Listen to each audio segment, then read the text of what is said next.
et Théo Fernandez.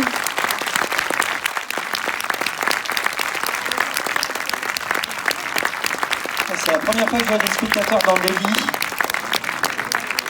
Vous allez vous endormir, hein? Oh, mais c'est dément ce cinéma. Il y a des coussins? Incroyable. Ben voilà. Donc bonjour, on est très heureux de vous présenter le film une dernière fois, hein, puisque ça y est, c'est la dernière là. C'est la dernière, ça sort mercredi. Et puis, bon bah Théo, hein, voilà, c'est Gaston. Qu'est-ce qui connaît la BD? Il y en a qui... Ah, il y a des enfants qui connaissent la BD. Ah oui. Bon bah, donc, je pense que vous serez contents parce que j'ai adapté la BD avec beaucoup de fidélité, c'est-à-dire qu'il y a tous les personnages qu'il y a dans la BD, et même certains petits personnages qui sont figurants dans la BD qu'on a développés, par exemple la secrétaire Sonia qu'on voit à peine dans la BD, qui a un très beau rôle là dans le film, qui est joué par Charlotte Gabris. Mais il y aura l'homme d'affaires de Messmaker, Mademoiselle Jeanne, enfin tout le monde est là, et surtout les gags que vous avez préférés dans la BD sont dans le film, enfin pas tous, parce que la BD, Franquin, qui est un génie, en a fait des tonnes, en a inventé des centaines, donc évidemment, j'ai pas fait un film de 8 heures, hein, le film ne dure qu'1 h 24, mais bon, il y a des gros gags que j'ai tenu à faire le maximum en live, c'est-à-dire en studio, en plateau. On a essayé de construire des inventions de Gaston pour les vivre en vrai et faire le minimum d'images de synthèse, de fond vert, pour essayer de faire un film à grand spectacle qui ne soit pas trop truqué. Donc il y a des trucages quand même, on est bien obligé, parce que ce qu'a imaginé Franquin, c'était pas toujours réalisable. Au cinéma, par exemple, il n'y a aucune mouette qui est venue à mon casting, qui a accepté aucune mouette n'a accepté de jouer dans le film parce que les agents des mouettes ont lu le scénario et voilà, il y avait un peu trop de danger pour les bébêtes. Donc de temps en temps, il y a des images de synthèse, mais qui ont été faites avec passion par une équipe française qui s'appelle MacGuff. Et puis une équipe d'effets spéciaux faits en direct, donc des Français aussi qu'on appelle les Versaillais, et qui ont fait des prouesses. Je vous raconterai, je vous parle un peu de manière générale, mais parce que j'aime pas spoiler ce que vous allez découvrir dans 3 minutes, mais voilà, c'est assez remarquable ce que les gens ont fait sur ce film. Un film entièrement tourné en studio, vous comprendrez pourquoi. Il y a, pareil, personne n'a accepté de nous louer son immeuble pour qu'on le détruise, donc voilà, ça a été fait en studio. Et puis, bon, bah, il y a ce phénomène, hein, voilà, ce phénomène que j'ai rencontré sur une de ces gaffes. Parce qu'au bout de 8 mois de casting, j'avais toujours pas trouvé mon Gaston. Comment je t'ai rencontré déjà? Bah, je venais pas pour ton casting. Eh oui. Je venais pour le casting de Gérard Jugnot pour un film qui s'appelle La vie c'est beau quand on y pense. Et en fait, j'étais en avance, du coup je me suis dit que si je faisais une petite sieste, ça dérangerait personne et puis quelqu'un viendrait me réveiller. Et alors je me suis pas trompé, ça a dérangé personne. Après, personne n'est venu me réveiller. En fait, la standardiste, elle m'aimait beaucoup, du coup, elle voulait pas qu'on me réveille.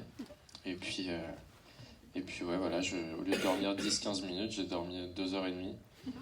Et puis là, il y a quelqu'un que je connaissais pas, qui en fait était le producteur de Gaston, mais j'en savais rien. J'ai ouvert les yeux, puis je le voyais, il faisait pas mal. Je fais, pardon, je fais, bah, j'aime beaucoup ce que vous faites.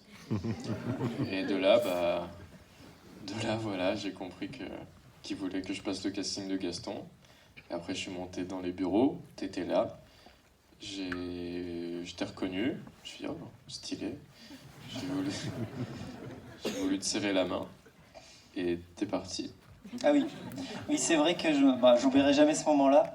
En fait, il faut s'imaginer, j'étais désespéré parce que le tournage allait commencer et j'étais en train de dire à mon producteur qu'il fallait l'annuler parce que j'avais pas mon héros. Et c'est vrai que quand la porte s'est ouverte sur lui, je suis parti en courant en fait. Je l'ai laissé avec la directrice de casting parce que j'étais tellement heureux parce que j'ai senti d'instinct que c'était Gaston.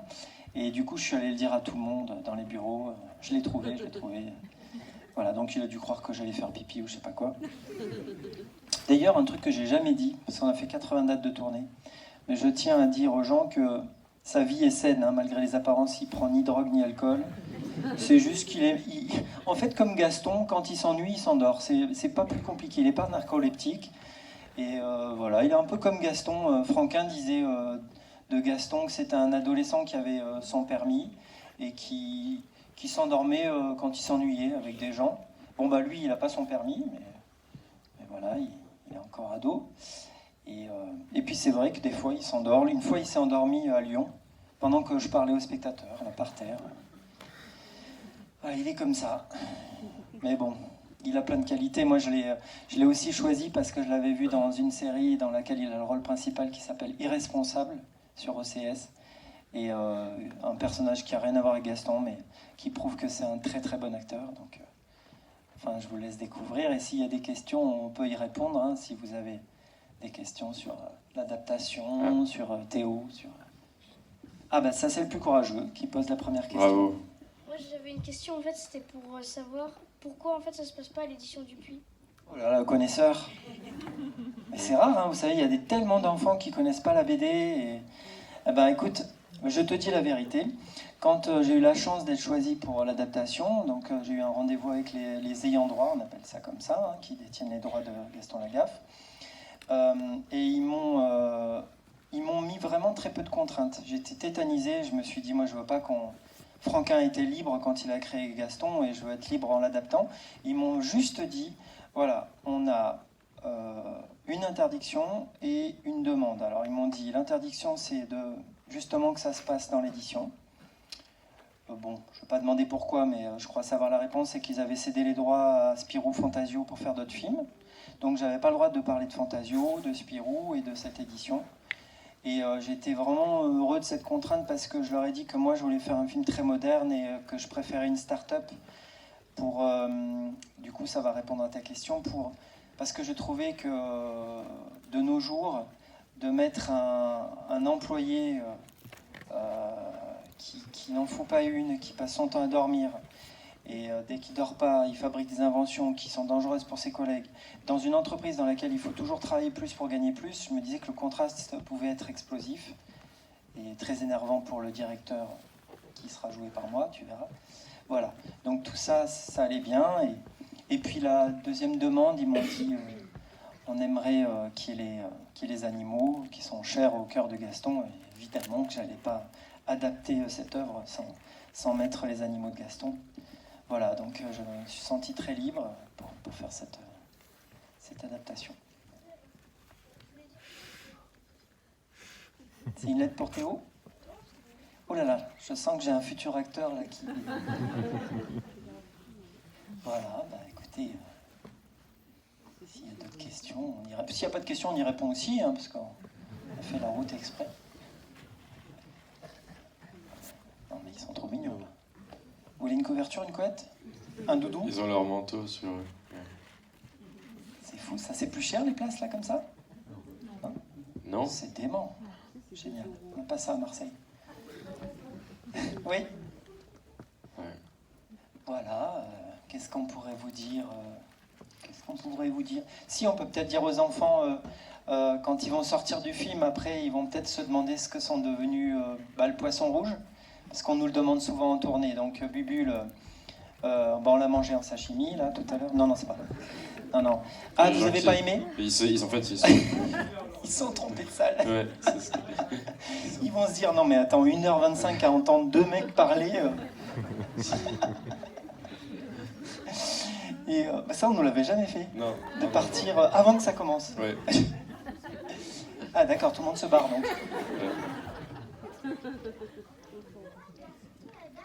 Pourquoi lui, il s'endort quand il s'ennuie? Pourquoi? Gaston, Théo ?